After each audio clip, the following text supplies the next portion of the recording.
to accept the tender. And then, my lord, the rider, there is, however, the acceptance of this tender should not be construed as a limitation of our client to seek cost in the ordinary cost at the end of the trial. So that captures, in a nutshell, and then your lordship will see in the next page, 77, our letter where we say we are instructed by our client that he is in agreement with the contents of your letter under reply. So in other words, my lord, the application for the amount of 1 million rand is therefore no longer in front of your lordship on the basis that I have described. And that matter then falls away subject to confirmation of my learned friend. So thank you. Yes, Mr. Van Grove. Yes, my lord, I confirm that the application for increased security has been settled, as my lord said. I should also mention that my client, Mr. Garner, has launched an application to the High Court to have this prosecution set aside as being an abuse of the court. Now, that application has not been characterized as civil or criminal. It's simply a generic application to the High Court, and it would be determined by whoever the judge president deems appropriate. But so we just wish to make it clear that it mustn't be assumed that we intend that application not to be heard before your lordship. In fact, it seems to us that it would be a sensible arrangement for your lordship to determine that application as well. But my learned friend will address you on the program that we have discussed, that we will jointly submit to your lordship. I just want to make it clear from our perspective that we don't regard the application to have the prosecution declared an abuse to be an application which can't be heard before your lordship. That application also makes it plain. Not only do we submit that this prosecution is an abuse and therefore an invalid prosecution, but also that we deny that this court has jurisdiction. One of the complaints is about something they say happened in Johannesburg. And secondly, that we deny that the private prosecutor has standing to prosecute under Section 7 of the Criminal Procedure Act. But those are issues which are also canvassed in this application. In the other application. And would therefore be determined if and when that application comes up. Yes. Thank you. Thank you. Yes, my lord, yes. At least my learned friend has then done what he's supposed to do, which is to confirm that the application for the so-called 1 million rand increment is settled. Is out of your lordship's. Yes. Now, when it comes to the other applications, my lord, which so can we which are not before you. I'm sorry. Shouldn't we make an order in that regard? Yes, my lord. That's the purpose, of course. Yes,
Yes, it is recorded that the review application pertaining to the amount tendered by the private prosecutor, Mr. Zuma, as security for costs, has been settled, and that application is therefore struck from the roll.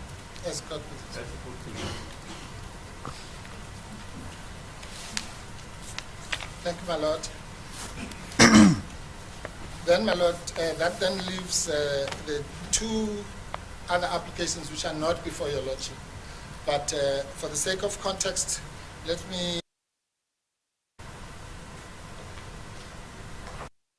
slightly with what my learned friend Mr. Trengov has said, because, my lord, those two applications are not so-called hybrid applications. They are applications which have been brought in the civil court, in the motion court. The one was brought in the urgent motion court today, that is in respect of accused number 2, Ms. Maughan. The other one, which was brought by Mr. Tsengov's client, was brought, it says for similar relief, but that was brought in due course. And the postulated date was the 8th of December for that one. The Lordship, I don't know if your Lordship has been given the correspondence that was then exchanged with the Acting Judge President's office. No. No, all right. I'll then summarize what happened there. I'm at the sea because Yes. the matter that served before me has not been finalized. Yes. Well, it's not, my lord, because that matter, remember, was interlocutory to the criminal trial. Yes, Yes. which is not before me, but criminal trial is not before me. Oh, okay. Well, we understood that the criminal trial was allocated to you. No. Why you are The only file that I arrested. had is this one. Is this one? Okay. Well, in that case, then, my lord, this is what I'm going to say. The other two matters were brought in our respectful submission incorrectly in the motion court. Yes. So that they are clearly civil matters. The one matter, and my learned friend Mr.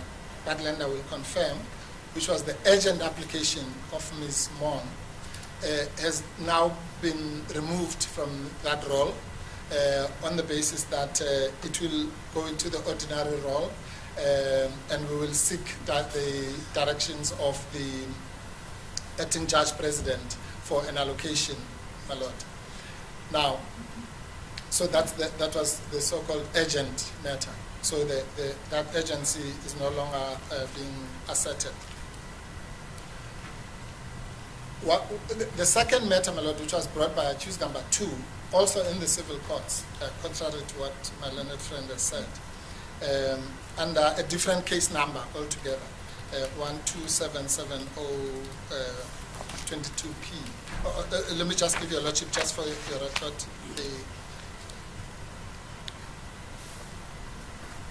The matter brought by accused number 1, which is Karyn versus Jacob Zuma, is 12770/22P.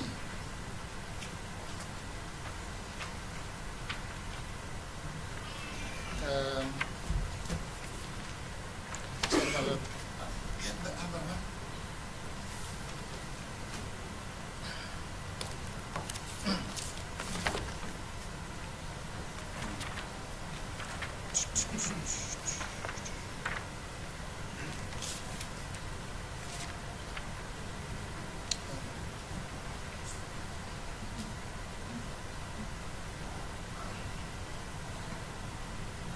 Yes, and the other matter, my lord, is 13062/2.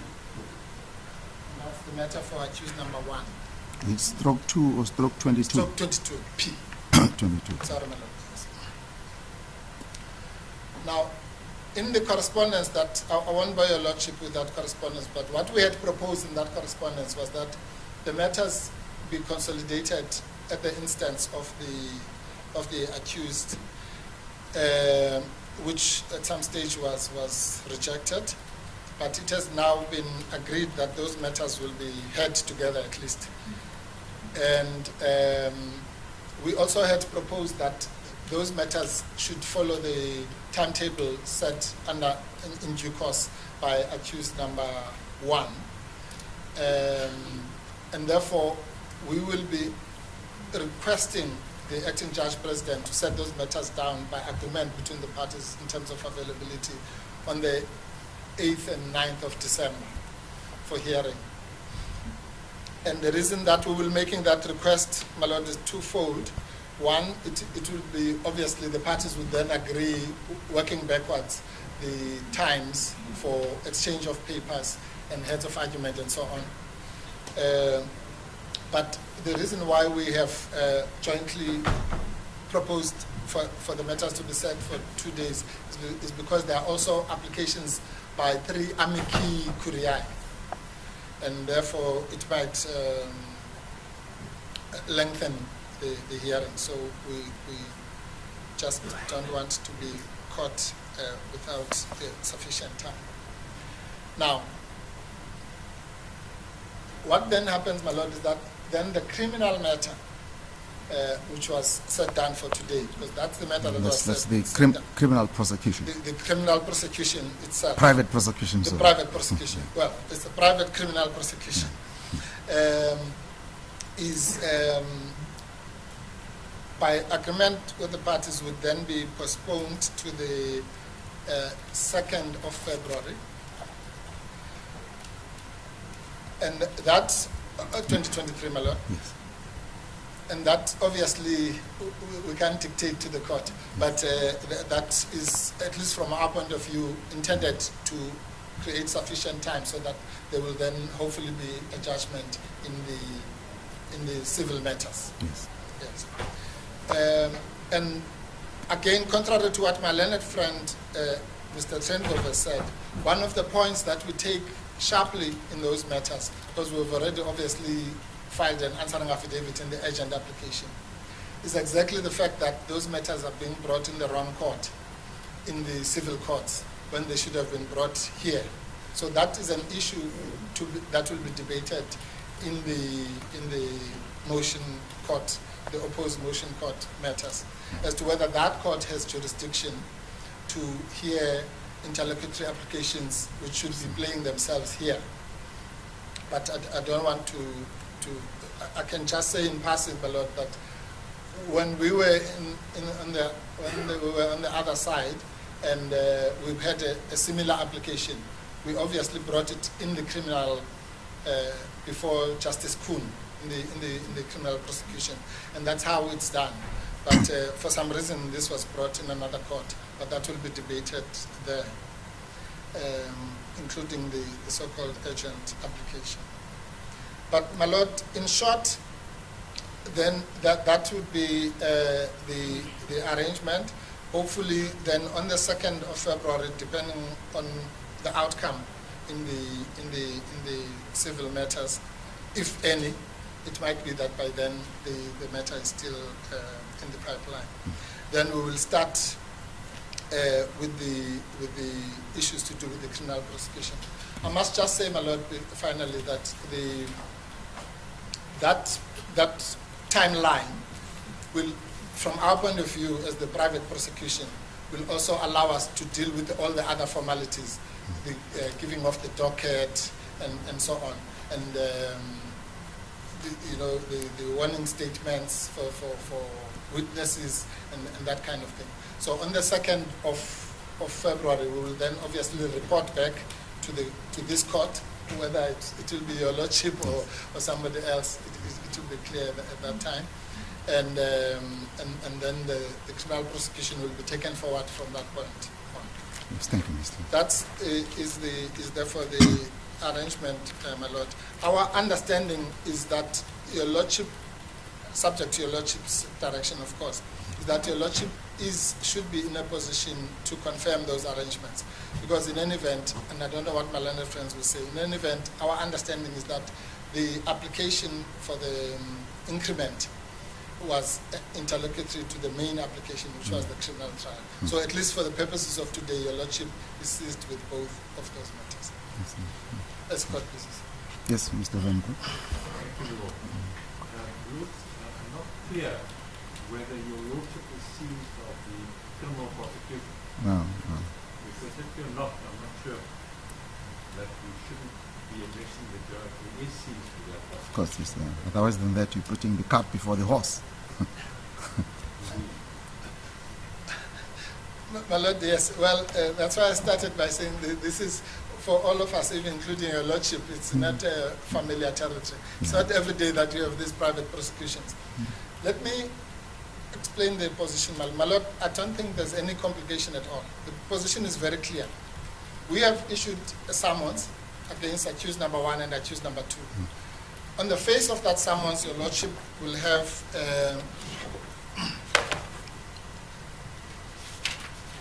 that would be page 1.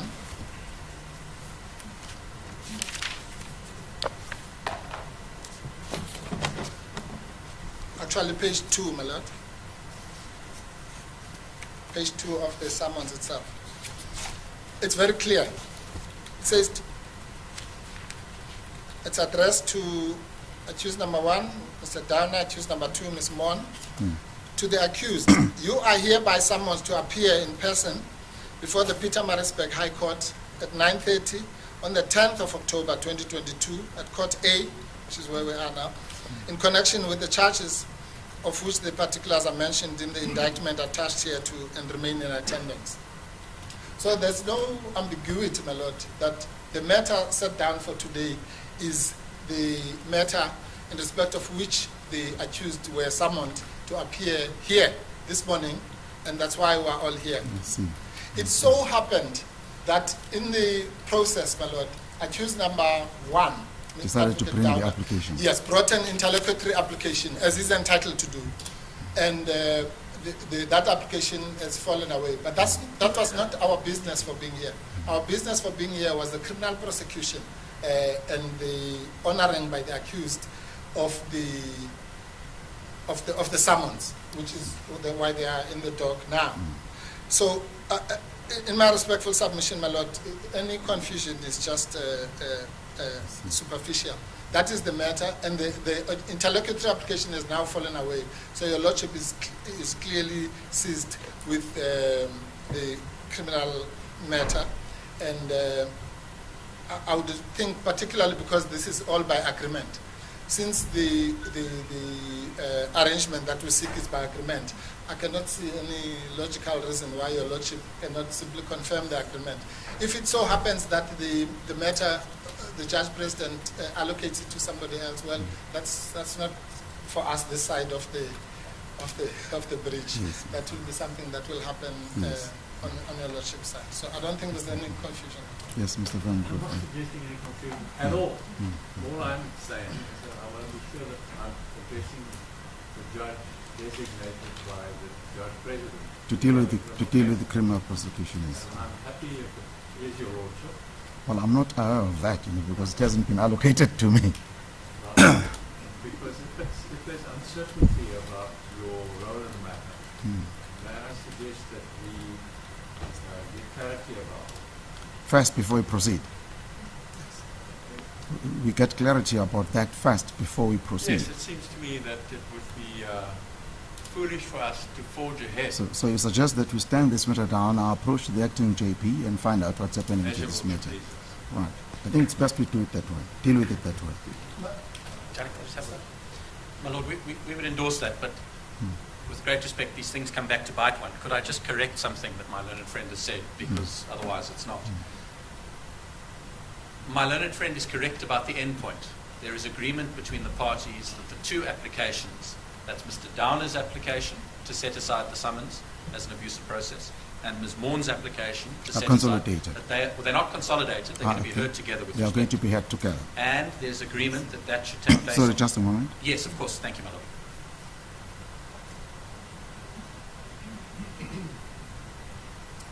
Yes.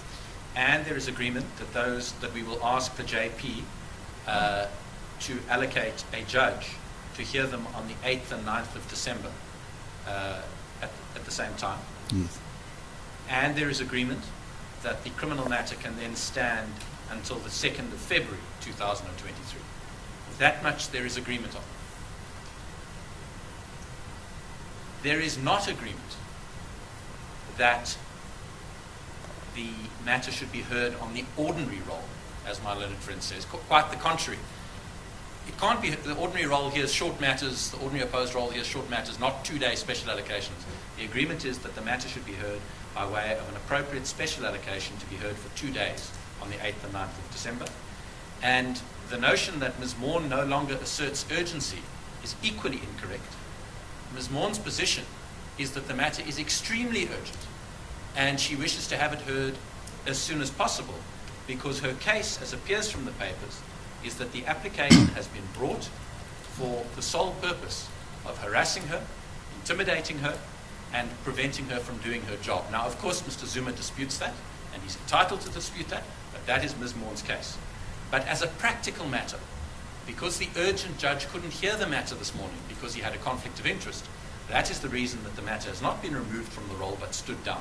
Now, with respect, it doesn't matter because the end point is agreed that the matter should go to an allocation for the 8th and 9th of December. But I do not want to be told, with respect, in 2 months' time in front of some other judge, that Mr. Budlander agreed that there was no urgency, there was no prejudice. That is not correct, and that has never been. It's purely as a practical matter that we've agreed to it. And Ms. Maughan will contend in front of that matter that the summons falls to be set aside on 3 grounds.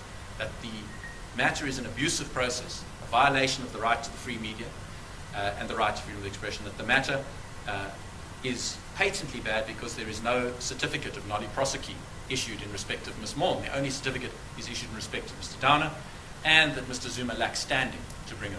So those are, again, matters that will be determined on that day, but I would not want it to in any way be understood that we do not regard the matter as urgent. Quite the opposite. Ms. Maughan wishes it to be heard as a matter of great urgency so that she says she can get on with her job of reporting on Mr. Zuma's trial. Thank you, Mr. Yes, thank you, Mr. Patland. Mr. Mpofu? My Lord, yes, I don't want to detain your Lordship unnecessarily.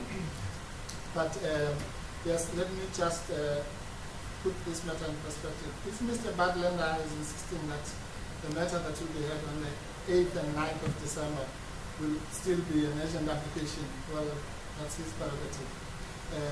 As I indicated, that date was specifically chosen because of that was the date selected by accused number 1, Mr. Downer, for a matter to be heard in due course. In other words, not an urgent application. But there's no point in quibbling about a matter that's not even before your Lordship here. And for the record, my Lord, all I was saying is that in that matter, at least as far as accused number 2 is concerned, they are in possession of our answering affidavit. And they know that our opposition is based on urgency, if it still is going to be resurrected by the second accused. It's based on jurisdiction, which is the matter that I summarized before your Lordship. We are of the view that that court has no jurisdiction to hear the matter. The matter should have been brought here.